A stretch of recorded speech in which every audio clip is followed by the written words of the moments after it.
Being called the worst mass shooting in recent U.S. history, a gunman opened fire inside a gay nightclub in Orlando, Florida. The shooter later killed after he took hostages, and police commandos moved in to end the massacre.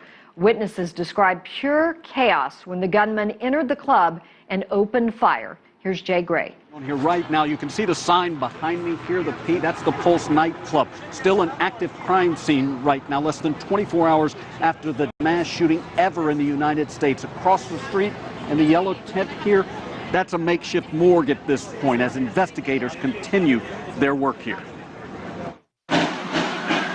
Oh my God, people are getting shot, dude.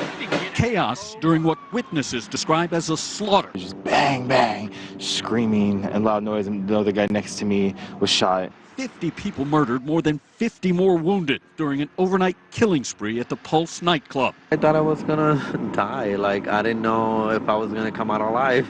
Dozens were held hostage for 3 hours or more inside the club until a SWAT team moved in, killed during a shootout with police. Investigators say 29-year-old Omar Mateen was the triggerman, described by federal agents as a domestic terrorist. And we now know he was questioned in 2013 and again in 2014 by the FBI over possible terrorist ties. It has been reported that Mateen made calls to 911 this morning in which he stated his allegiance to the leader of the Islamic State.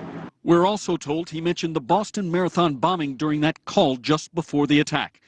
As the investigation continues at this popular gay nightclub, Mateen's family tells NBC News he may have carried out the most deadly mass killing in U.S. history, outraged after seeing two men kiss in Miami weeks earlier. As police and federal agents scramble to find out how and why it happened, they must now also begin the grisly task of identifying the victims. And Love, Pulse remains an active crime scene, and law enforcement is working the scene as efficiently and as diligently as they possibly can, while also being respectful of the remains of the deceased. The club also serving as an agonizing reminder. Attacks on any American, regardless of race, ethnicity, religion, or sexual orientation, is an attack on all of us.